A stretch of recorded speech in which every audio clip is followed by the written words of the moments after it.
MicroBrewr Podcast, Session 32.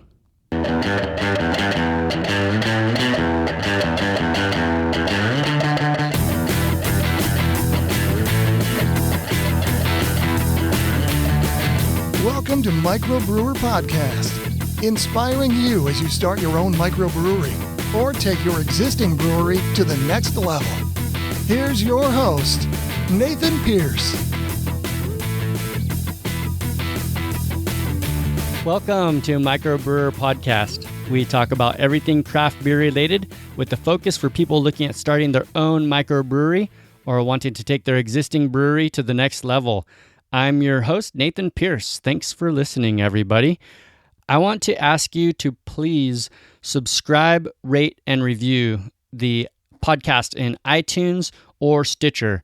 I've set up some links to make it easier to get to iTunes and Stitcher. You can go to microbrewer.com/iTunes, or if you prefer to listen in Stitcher Radio, go to microbrewer.com/Stitcher. So those links will take you directly to the show in whichever you prefer to listen. And also, I set up a page for you to support MicroBrewr in whatever way you feel is best for you. microbrewer.com/support MicroBrewr. So I've set up several different ways that you can support MicroBrewr at varying levels of commitment and effort. First is please subscribe, rate, and review. And also send me an email. That's the next way you can help me, just by letting me know that you appreciate what's going on and saying what's up. Thirdly, you could sign up for the email list. Also, there's a form there on the page, and there are links to share with your social networks. Next, there's a link to click into Amazon, and if you click on that link and buy anything in Amazon, I'll get a little bit of kickback. It doesn't add anything to your purchase price. And the last way that you can support MicroBrewr is by buying me a beer. There's also a drop-down menu, so you can buy me a beer, a pint, a growler, or fill my fridge for a week via PayPal. So those are some different ways that you can support the podcast and the website. Go to microbrewer.com/support MicroBrewr and just do what you feel comfortable with. Thank you very much. In this podcast episode, I talk with Maximus Bum-Sue. He's from the London Ale and Company distribution company in Seoul, Korea. I mentioned Maximus's email in episode 29 when he sent me an email. I thought it was so cool that somebody's listening from South Korea. So then I thought it would be a good thing to talk to him about exporting. I know that the Facebook page has some followers from Korea. So what's up, everybody listening in Korea? And lots of more and more breweries and even small breweries are looking to sell their craft beer outside of the country, anywhere you're at. So I called up Maximus. London Ale and Company is the exclusive importer to Korea for Fuller, Smith, and Turner beers from the United Kingdom. Maximus used to not even like beer, and he would tell his friends that he was allergic to hops, so he wouldn't have to deal with them. But then he tasted a Guinness in Japan, and he was surprised that he liked it. And again, in one night in London, he drank a London Pride, and he loved it so much that he emailed the company. He spent the next 3 weeks learning about beer, and he flew back to London to get the exclusive distribution deal. So if your brewery has excess product, or if you're looking at taking on new markets, this episode is for you. Don't forget to check out the show notes. I have some more information and important links there. Show notes for this episode are at microbrewer.com/session32. Here's the interview. Hi, Maximus. I introduced you to the listeners. Let's take a few minutes and you can tell us more about you and your business. Hello, Nathan. My name is Maximus Bum-Sue. I'm from Seoul, Korea. I am the CEO and president of London Ale and Company, which imports UK's Fuller's beers to Korea exclusively. How did you get into this business? Actually, it's a long story, but to make it short, when I was living in Korea, I really didn't like beer. But it's a funny thing. I moved to Japan for like a couple of years, and that's when I first had Guinness, which I really liked. And from then on, I tried to try different beer. And one night, I had the Fuller's London Pride. And London, which I really like, the city. So I tried it, and I really liked it, and I was really drunk. When I got home, I just looked it up in the internet, and then I just sent them an email saying I really like the beer, and if they don't have any distributor in Korea, I would like to bring it to Korea. And then funny thing is, like in 5 minutes, someone emailed me back. Saying, they don't have any distributor in Korea, but if you want to have a meeting, he can set a meeting in 3 weeks. So I'm very passionate, so I really like the beer too. So I took 3 weeks preparing to learning about beer, and then I flew to London and got the deal. That's incredible. Maybe because it's been some time, you wouldn't mind saying, did you already have a distribution company, or did you set one up? No, I had nothing. I had nothing in Korea. I still lived in Japan. Actually, I was thinking about bringing Japanese craft beer to Korea at the time, but I was just thinking about it. But I really liked London Pride, and it just happened like that. And then after that, after getting the contract, I moved back to Korea, and I started getting licenses and stuff like that, which took us like 6 months just to set up the company. How did you convince Guinness to let you take this on? Did you tell them that you were just starting the company? You mean Fuller's? Oh, this is Fuller's. Yeah, Fuller's. Yeah. Did you tell them at the time that you didn't have a business yet? Yeah, I told them we didn't have business. Only I really liked the beer, and turns out they had been contacted by 3 other companies in Korea, which were the importers. But they felt I was more passionate about their brand, and they know how hard it is to settle the ale category in such the lager oriented country. So they need someone who felt like they can represent Fuller's. So I guess that's how I was picked. But that's pretty awesome. And I was just looking on Wikipedia. It says Seoul has. You're in Seoul, right? Yes. And there's like 2.5 million people in the metropolitan area. 25 million? Yeah, 25 million. Yeah, more than half lives in Seoul metropolitan area. Seoul and the Gyeonggi province and Incheon. Pretty much it's more than half of Korea, like population-wise. So this seems like a pretty gigantic metropolitan area. Do you take your beer across the whole area?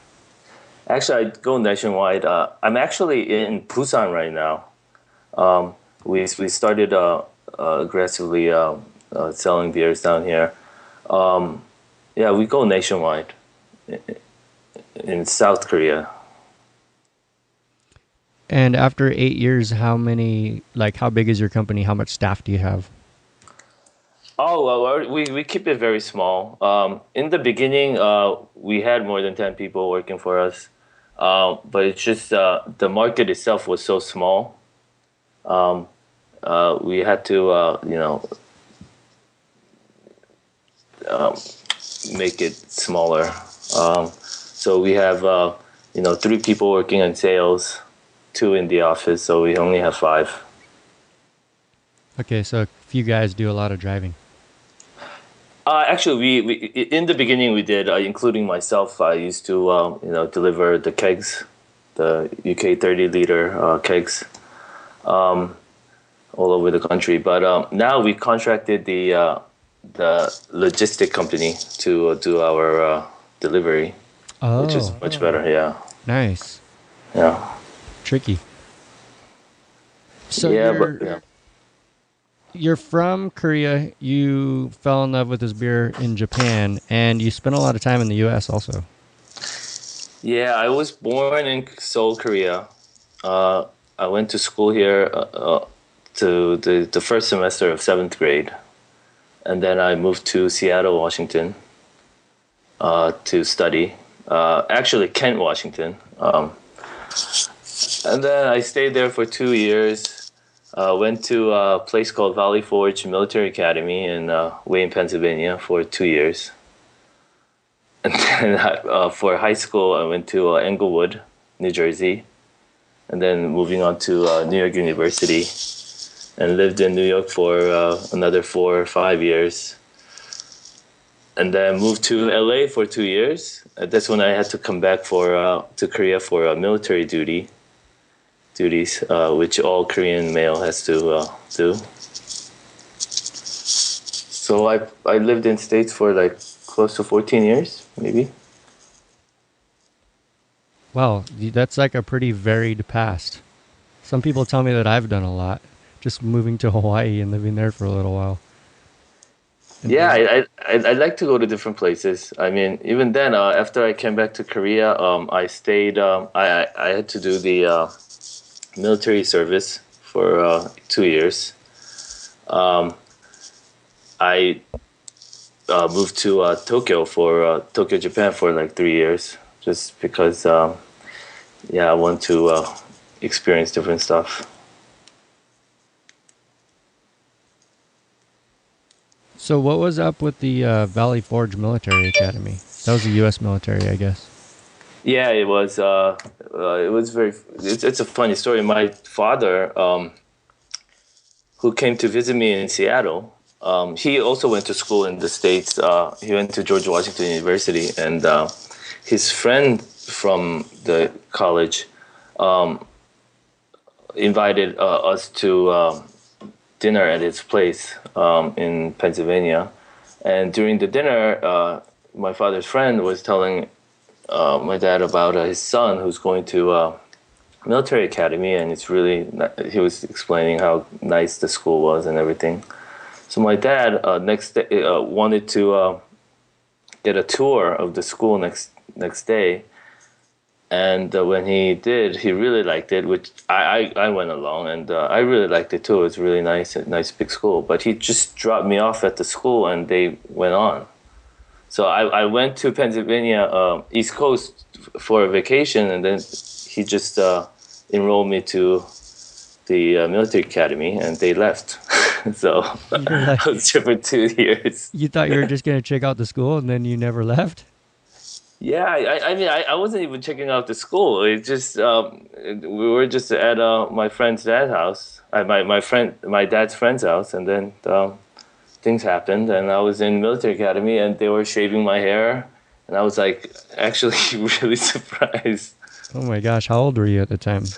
It was ninth grade, so I don't know, 15, 16. It was crazy. So it was like part of your high school, and then you finished off high school in New Jersey? Yeah. Yeah, I couldn't take it anymore after 2 years. It was just too crazy. Oh, okay. So how did you convince your dad to let you out of there? Yeah, I didn't think I was because we had to do military drills and stuff like that. We are not putting a lot of time on studying, so I had to tell my dad, if I stay here, either I go to West Point or I probably won't be able to get into any other college. And at the time, my dad really wanted me to go to West Point, but at the time I didn't know the foreigners could go to West Point. Only the American citizen or the green card holders could go. So I tried to tell him, I can't go to West Point even if I get into to it. So he was okay with that. guess he really didn't like it, but he wanted me to finish. But oh well. How does he feel about what you're doing now? Actually, he passed away in 2005. Oh wow, I'm sorry. No, it's okay. It's a funny thing. I think me getting into the business, importing the beer and beer business itself, I think he had a lot to do with it. When he passed away in 2005, that's when I couldn't stay in Korea because it reminded me of my dad so much. That's why I moved to Japan. And that's where I've met Fuller's. And, Fuller's is a big company. They're listed in the London Stock Exchange. And for me to get a exclusive contract like that, somebody had to help me, And I truly believe my dad was, the one who helped me get the contract and, let me get into the business. Well, it does sound pretty miraculous to me, just flying over to London and getting this contract without even having a company. It's pretty amazing. Yeah. I guess you have pretty good presentation skills. Yeah, and I was very confident, and I really, the point was I really like the beer. It's one of my, favorite beer, so I just tried to get that across. What did you study at New York University? I studied film. Oh, wow. I was expecting you to say international business. Yeah, no, I wanted to be a film director. Actually, my dad wanted me to major in business, but I wanted to study film, which didn't turn out too well. My nephew wants to go into film school. He's just about to graduate high school this year. Oh, wow. He's thinking of going to Arizona, and I'm like, no, don't move so far away. The California has good film schools as well, right? Definitely. We have UCLA, which is like the most renowned one, I guess. I think there's a pretty good film school in San Francisco. But I guess he's afraid that he can't get into a UC. Oh, okay. And I think he just kind of wants to move far away from his parents right now.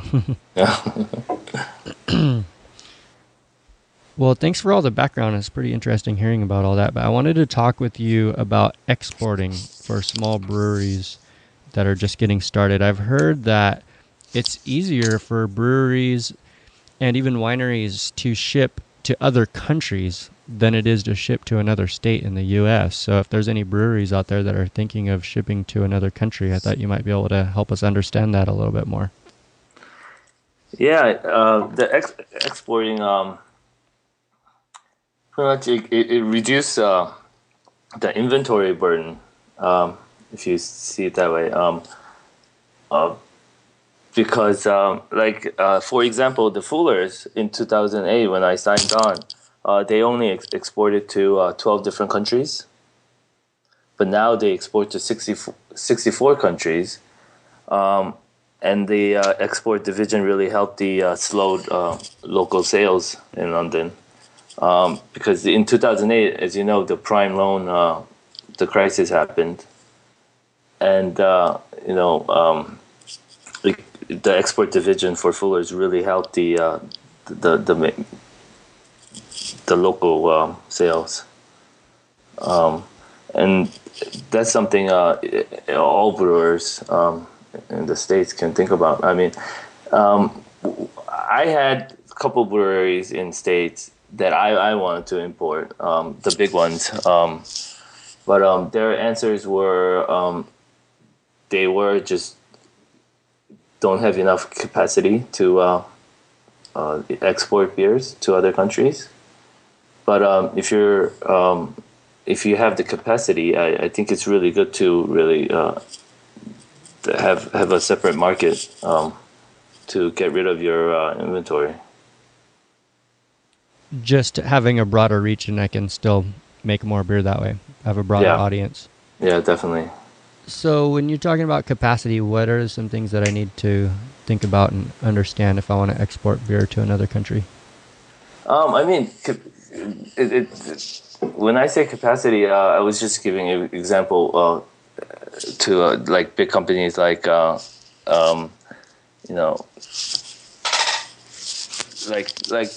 Dogfish Head. I wrote them an email in 2008, and they were saying they just were too busy just making beers for states itself. You're talking about brewing capacity, Yeah, production brewing capacity. capacity. Yes, definitely. Yeah. Okay, so if we have a large, maybe if I have a brewery and I kind of overestimated my audience a little bit and I'm not selling all my beer, I should start looking at international markets. Yeah, that's what I was trying to say. Yeah. Okay. So I guess it seems like a lot of breweries might look at exporting to other states first, but once they find out how difficult it is, then they might Look over to it. Yeah, international. So you've actually, you might be able to answer this next question a little bit better, seeing your background being in so many different places. What are some types of beers that are popular in foreign markets? I can only say about Korea, I guess. Right now, the for beer geeks, the sour beer, it's like really taking off. Everybody's looking into sour beer, trying to taste sour beer. But for the non-beer geeks, the IPAs right now, Korea is into IPAs. The general beer market is IPAs? Yeah, IPAs. Are there lots of beer geeks in Korea? Yeah. Actually there are, and people are like barrel-aged beer or sour beer. I think that's the fad right now in Korea. Yeah, I think a lot of people are watching sour beers as the next big thing in the U.S. too. Yeah, definitely. So if Korea's just getting into IPAs and they're already jumping to sours, they might be ahead of us a little bit. Yeah, the Korean market is like really fast moving. Actually, the Korean beer geeks are like they they go like pretty far up. Is there a big homebrew scene in Korea? It has. It's pretty big actually. Last year or so, has gotten really popular. It has been like the home brewers been around for like 10 years, but last couple of years it's just so many people home brewing. I was thinking of putting up an online tutorial about home brewing because it seems like a lot of the MicroBrewr audience is into home brewing. So maybe I should do that in a hurry after this podcast goes live. We might get some listeners from Korea. Yeah, there are probably a lot of listeners from Korea. I mean, including myself. I listened to you guys from day one. Wow. Well, I just found out in my MailChimp account that 25% of the email subscribers are from outside of the country. So if anybody's listening in Korea, I can't see which countries there are in my email list, but I can see if you leave a review in iTunes, and it has the flag from the different countries where I have reviews from through this software called CommentCast, I think it's called. So if you're listening from Korea, leave me a review and I might mention you on the show. So you talked about first starting off with 30-liter kegs when you first started distributing for Fuller's. Is that the best type of packaging if I want to distribute to another country, or are there other formats? Actually, 20 liters is much better. If you want to do draft beer, key kegs, using key kegs, 20 liter is, I think, the best. Only reason we did 30 liter is because that's the smallest keg size for UK. And they don't do the key kegs, they only do the real kegs. So we have a hard time, receiving them, and then we have to give them a deposit. And also after, at the end, we have to send it back, which costs a lot. So I think key kegs, if you want to do the draft key kegs, 20 liter is good. The bottles, we do bottles and cans as well. But mostly, I think for imported beers, the bottles are pretty. I think the number one choice. And then if you want to go into a draft, go with key kegs 20 liter. So like 12-ounce bottles or 22-ounce? It's 330 milliliter bottles, not the 500 milliliter. I don't know in ounces, but I think 12 ounces. Let's see, I gotta check Google. 330 milliliters, yeah, 11.1 ounces. So. Yeah, so 12 ounces, I guess. So the 22-ounce bottles aren't very popular with the beer geeks? With beer geeks, they're popular, but for general population, it's 330 is, I think, the most popular. In what, like 6-packs? 6-packs. Right now, the bottle shops are taking off in Korea. So pretty much in any city, any big city, you can find one or two bottle shops. I think to go that route, you definitely want bottles. But draft, there are a lot of tap houses opening in Korea. So I'd say you go half and half with bottles and draft. And what about cans? Is there like a stigma? Are people kind of avoiding cans? I guess a lot of brewers like cans. I mean, I listen to your show. A lot of them like cans, including myself. But I think the Korean beer market hasn't matured enough to really go from bottles to cans. I don't think. This is a personal opinion, but pretty soon maybe. Yeah, I think they want to hold the bottle, take picture. Oh. That's it, to collect different bottles and stuff like that.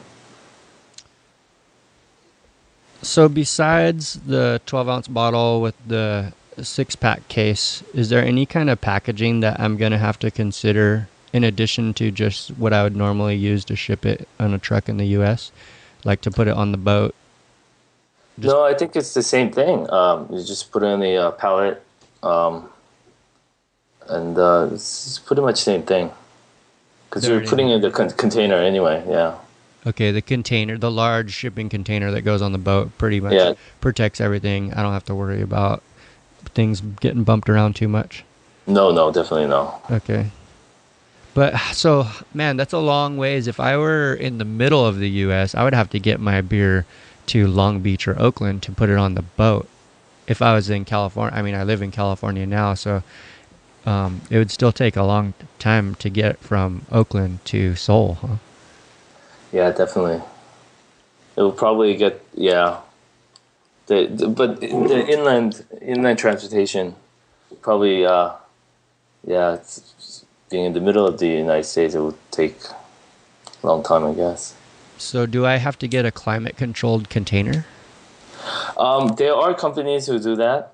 The containers actually, the importers get the shippers to bring the containers to your brewery, and they have it loaded there. So I mean, as a brewery, all you have to do is get ready the beer to be loaded onto the containers that we bring.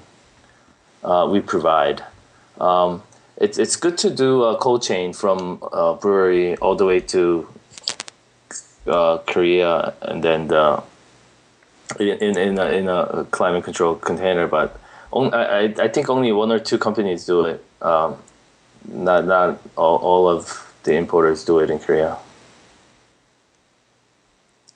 Have you been able to sample the differences between a climate controlled shipment and a not? I tell you the truth, no, I haven't. In an ideal world, you definitely want to do the climate control container all the way to Korea, and also have the delivery system where the trucks are refrigerated. But it's kind of tough. Okay, so if I were making a sour beer or an IPA, I might look into shipping to Korea because you said it's popular there. Mm-hmm. How would I go about deciding which country to ship to? Just figure out what I'm making and see where those beers are popular? I mean, pretty much everywhere right now, craft movement is craft beer is really big, right? In Japan is really big. Korea is starting to be really big. I remember on the past the podcast they opened a brewery in brew pub in India. Yeah, Arbor Brewing. Yeah. I mean, pretty much. I think there is a need for different craft beers, pretty much in any country. I know for a fact that our Fuller's beer do really well in Thailand, China, and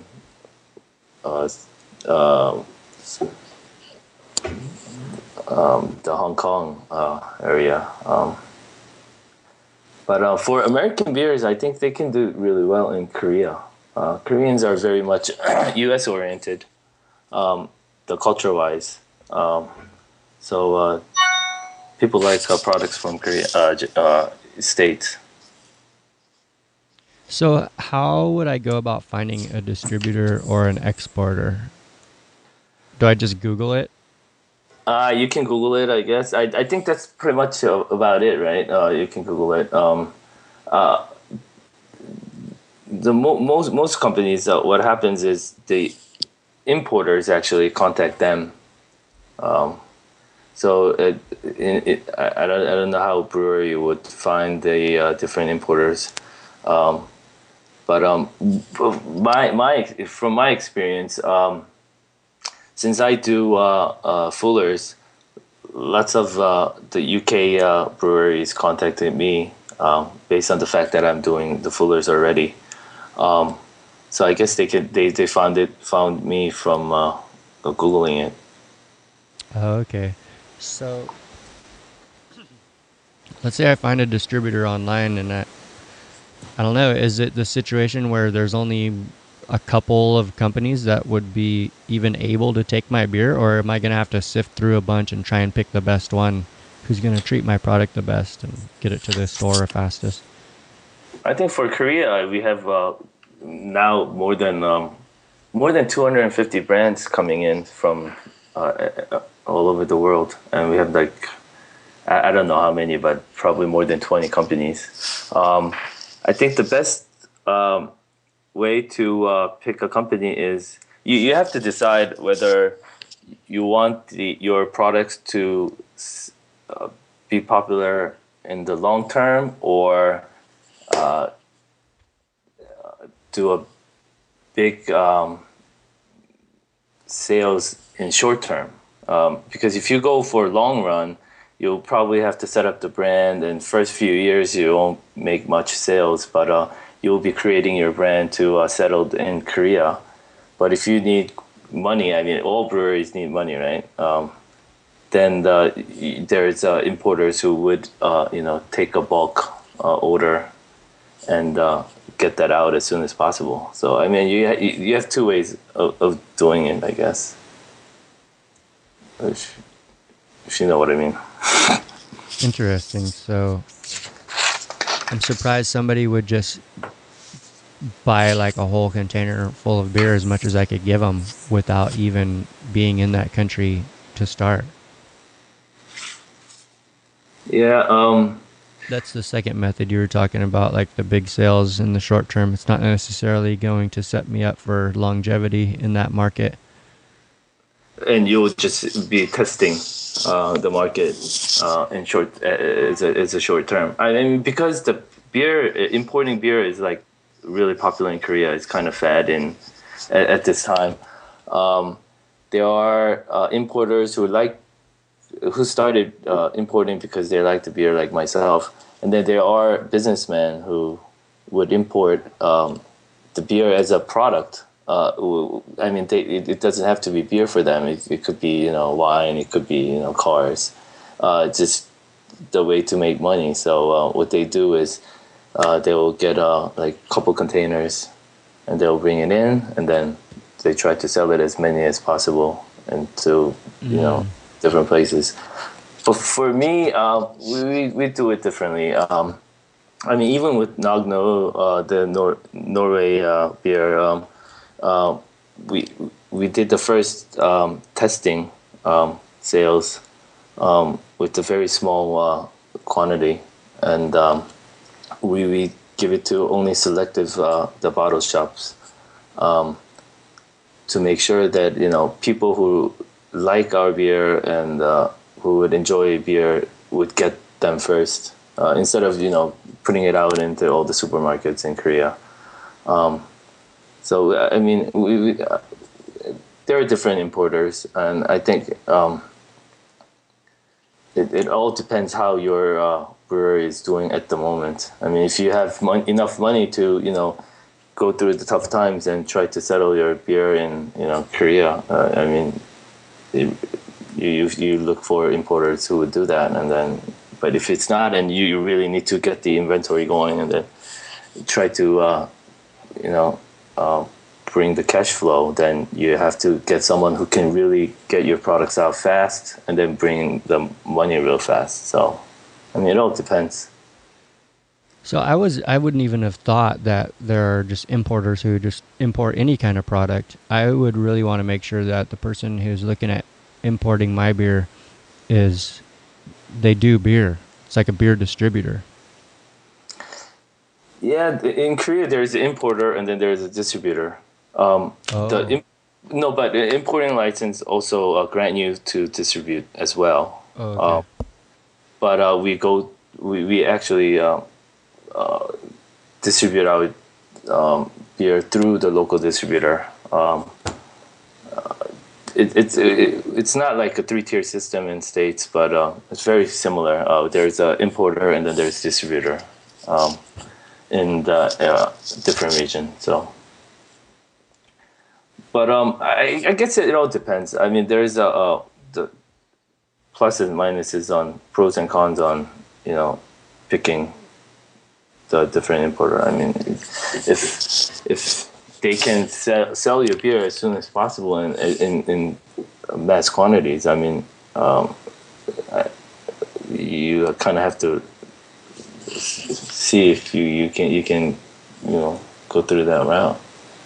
Maybe sell a bunch to get a big influx in cash, and then I think if I were looking for a distributor internationally, I would really vet them and see what their catalog is and see what they feel about my beer.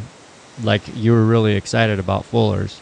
If I were going through a distributor in the U.S., I would talk to them. Hey, are you focusing on craft beers? How do you feel about my beer? Are you going to push my beer? And it's kind of similar when I'm going international too. I want to make sure that they're excited about my product, and they're gonna get the retailers excited about it too. Yeah, I think it's about the same how you would distribute in the States. Picking an importer, it's like about the same, I guess. But it all depends. If there's a company who have big portfolio, you don't want to be the bottom of it. You want to be the top part of the portfolio. Sorry, I didn't mean to interrupt. Go ahead. When I was in Spanish class in high school, there was a saying, we learned like these little proverbs, I guess. And one of them in Spanish, it was, mujer ser cabeza de ratón de cola de león. I don't know why I remember that. It means it's better to be the head of a rat than the tail of a lion. Oh, wow. You remember something from Spanish? Yeah, class. Maybe that was the only one that I remember. The If other I one think was don't look a gift horse in the mouth. But I guess this applies. You want to be the a larger focus of who's ever distributing your beer. Definitely, especially if you need to get your brand out. I mean, you need someone to represent your beer, I guess, the right way. So what about all the legalities and stuff? Is there any sort of insurance that I need to get in case my shipping container falls off the boat and sinks to the bottom of the ocean, or what's up? Everything works in X works. The term is the importer pick up the product from the brewery and then assumes a responsibility from there. So, like I said before, the importer has to send the truck itself, and then do the inland transportation, and then the shipping, and all the insurance involved with that. The import bears the responsibility, so you really don't have to worry about that. The only thing you have to worry about as a exporter is the payment. So you probably should get paid in full before you send out any product. Payments up front. Yeah, upfront. I mean, we do that with all new the accounts. I mean, we have to pay in full before pickup, and then we arrange the transportation after that. Okay, great. So I don't have to worry about whether or not my beer sells. Once it leaves my property, then you got to try and sell it. Yeah, that's it. Okay, cool. That makes it a lot less risky, I think. Yeah, definitely. So do you know, I guess it sounds like the distributor handles all of the manifests, which are like the duplicate and triplicate paperwork, I guess, that follow the product through the borders and everything from one hand to the next. Or is there anything that the brewery is going to have to do as far as like filling out forms or applications with the government? You might know more about the London market. Yeah, than the US market. I think from my past experience, the exporters, the breweries, has to get the invoice, packing list, and then you have to go through the customs as well, the paperwork. I don't know about too much about stateside, so you'll have to look up exporting beer from the States. I saw on a website, ttv.gov has something on it, so you'll probably have to go. You have to go look at it. Okay, I'll try and look into that a little bit more, and I'll add that to the show notes. I'll check out, that's the Tobacco Tax and Trade Bureau is the federal agency doing the alcohol regulations in the U.S. Yeah. So, do you think I should talk to an attorney before I sign a contract with the distributor? Is it that complicated? Actually, not really. As a brewery, I don't think so. I mean, as an importer, we definitely want to talk to an attorney so that you keep. I mean, so that we get the exclusivity and stuff like that. But as a brewery owner, I mean, I really don't think you need to talk to an attorney. Because if you sell your beer, and the most important thing is you get paid, right? And if you get that out of the way, I don't think there will be much a problem. Yeah, I didn't even think to ask about the terms of the contract. Do you usually set it up for, you mentioned that you want to get exclusive contracts, so you're setting up like things out years in advance. Would you ever consider a situation where it's like, I don't know, you're kind of a really new brewery, we don't know how well your beer is going to do, so we're just going to do like 6 months or 2 shipments and see how it goes? Even if I even if I want to do test batches or couple shipment, I would want exclusivity. I think that the importers want exclusivity. The breweries actually, I don't think the exclusivity is too much problem, I guess. I don't know. I'm looking at it from the importing perspective. From our end, we definitely want exclusivity, especially in a country where the market is small. We do a lot of marketing, and we don't want our marketing to be not hindered, but someone else taking the our marketing effort. Well, just by it. it seems like it would be a lot more complicated to go through two different distributors for one country, so I'd rather go with one also. Yeah. As long as you could handle the widest market. True. Well, now we have a question from one of our listeners, Nick Bray, who asks, "Why are you doing this work?"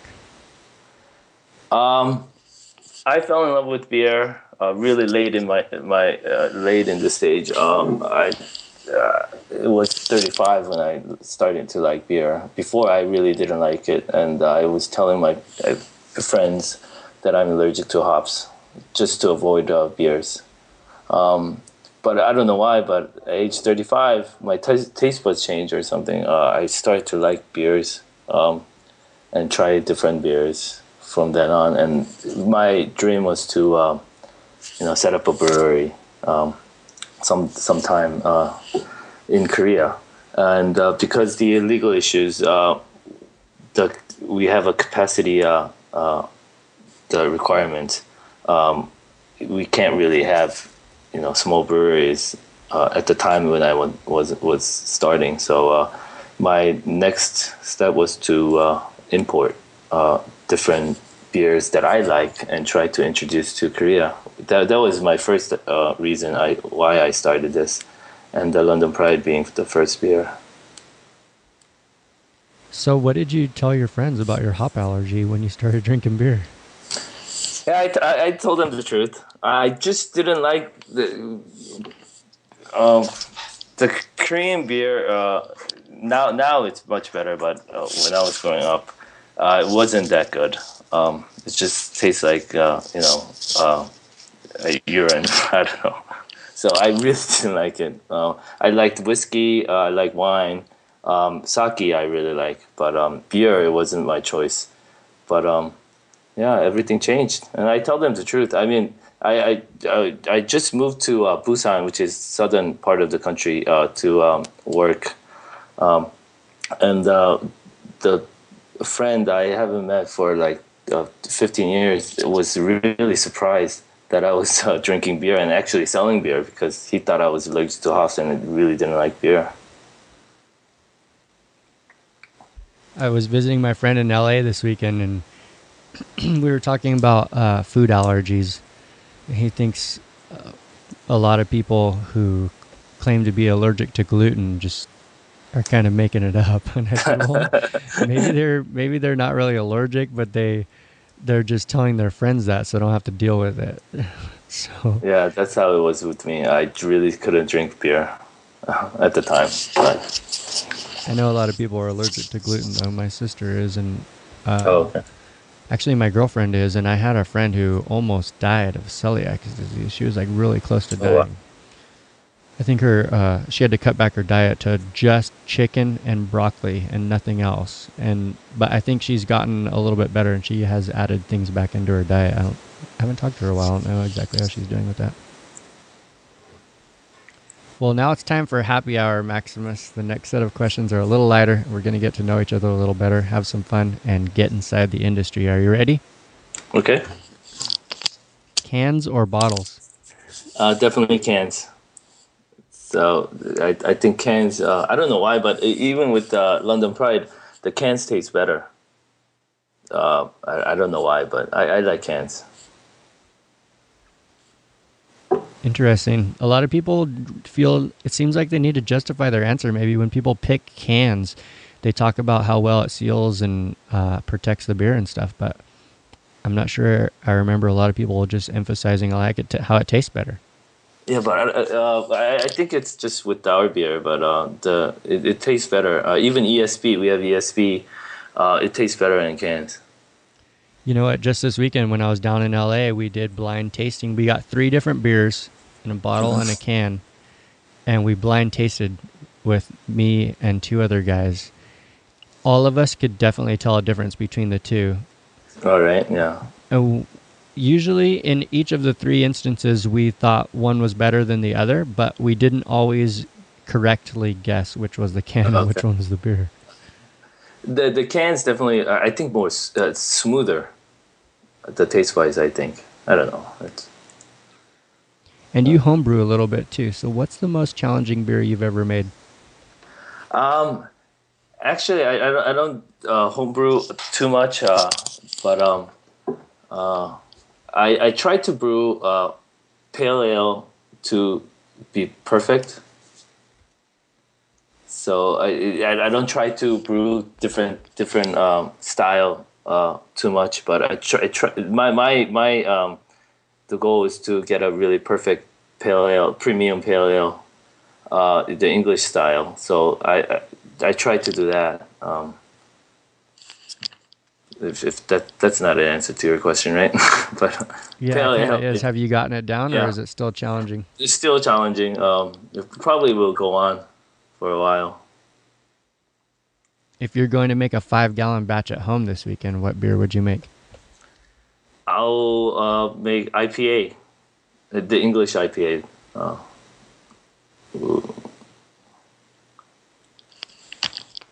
Now, tell me one beer style that you think will be gaining more attention. We kind of talked about this earlier.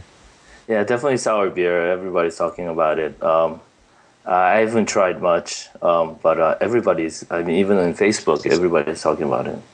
The Korean, I guess, in Korea. But even States, the sour beer is the new beer, right? Yeah, it's gaining popularity. I think, in my experience, my beer palate is still maturing, but there's a lot of complexity in a sour beer. That's something that's really interesting to wine. Actually, I like wine a lot. Sometimes I say I like it more than beer. And in the wine arena, a complex beer is valued a lot more. Mm-hmm. So I think sour beers are moving. Yeah, definitely. Can you suggest a book for our audience that will help them and help their brewery succeed? I have two books that I bought when I tried to get a contract from Fuller's, which was the Beer School, Bottling Success at the Brooklyn Brewery by Steve Hindy and Tom Potter, and the Brewing Up a Business by the Sam Calagione, the Dogfish Head. And then in 2012, I bought a book called The Oxford Companion to Beer. It's edited by Garrett Oliver of the Brooklyn Brewery. This is actually a really good book if you want to quickly look up things. It has everything in alphabetical order. It's like encyclopedia of beer. It's really good. Wow, I don't think anybody's mentioned that one yet. Yeah, it's really good. If I need to know anything, I just look up, and it just has a really good explanation. I'll check the list. I think that's going to be a new one on the list. And listeners, you could find every book that's been mentioned at microbrewer.com/booklist. Well, Maximus, tell me something that you're really excited about coming up. I am my journey to setting up a brewery, I guess. I know it will take time, but that's what I'm trying to do, and we'll try to be doing for next couple of years, I guess. That's been the dream since before you were importing, huh? Yeah, dream since 2008, yeah. Has your dream always been to do it in Korea? Actually, no. In the beginning, yes, it was just because I want to, introduce different beers to Korea. But now it really doesn't have to be Korea, just because there's so much the regulation that you have to get around in Korea.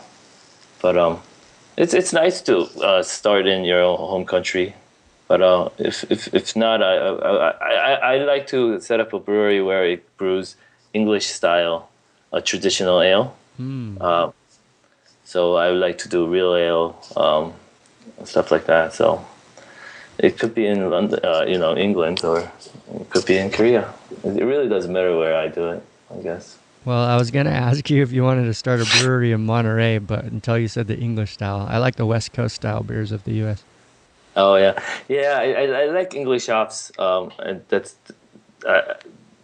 why I want to do English style, traditional way, the real ale, and try to start. I probably start with the session beers, I guess, and try to perfect that. It's my goal.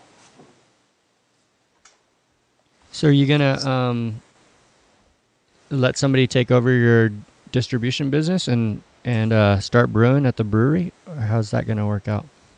Actually, my sister also works in the distribution importing business, so she works with me. So probably she will take over. I'll be going to UK, England next year to take courses for like three-month course in Sunderland, place called Brew Lab. So I think I'm trying to, my sister is taking over little by little, even as we speak. Awesome. That sounds exciting. Good luck on that. Thank you. Now, give us one last piece of advice for a small brewery that's looking to start sending their beer overseas. I guess you just got to pick the right importer. Like I said before, if you want to move your inventory, you have to find someone who can just, have a lot of funds to move your inventory. But if not, you want someone who's passionate about your beer. It's very hard because in order for importer to contact you, the brewery first, the beer has to be really popular in the States first. But there are so many breweries, and I know there are so many good beers. I guess if you want to do it the other way around, you have to find the right importer who would like your beer and represent you, I guess. Well, I know it's really late in Seoul. Thanks for staying up so late. We got to close up the brew house for the night. So thanks for taking the time, Maximus. Thank you. Thanks for all the great information and sharing your tips on how to get my beer into another country. Tell us how we can stay in touch with you, and then we'll set this episode aside to ferment. You can contact me via email, info@fullers.co.kr. And I pretty much answer all the questions if you email me. Thanks again, Maximus Bumsu, for being on MicroBrewr Podcast. Thanks for sharing your story and helping us understand how to export our beer to international markets. Maximus sent me an email after the interview. He said, "It's been years since I spoke English and I couldn't articulate myself that well, but you explained well for me. Thank you." Maximus, your English is excellent. Thanks for talking with us, and especially thanks for staying up so late for the call. That was super neat talking with someone all the way around the world. And listeners, don't forget, you can find out info about London Ale and Company in Seoul, Korea on the show notes at microbrewer.com/session32. So please check that out and thank Maximus for being on the show. You can find links to get in touch with Maximus Bumsu and London Ale and Co. at the show notes for this episode at microbrewer.com/session32. And I included some links and other information that you'll want to check out if you're thinking about exporting your beer to international markets. Hit me up anytime, you guys. You can send me an email at microbrewer.com/contact. MicroBrewr is also on Twitter and Facebook at MicroBrewr. And I am on Untapped at Nathan Pierce. So look me up and send me a friend request, and I'll cheers something that I see that you're drinking if I like it. Don't forget to subscribe in iTunes or Stitcher. The easy way to get there is at microbrewer.com/iTunes, or if you prefer, microbrewer.com/Stitcher. Cheers. Thanks again for listening, and until next time, support your local brewery, and we'll see you next week. Thanks for listening to MicroBrewr Podcast with Nathan Pierce. We'll see you right here next time at microbrewer.com.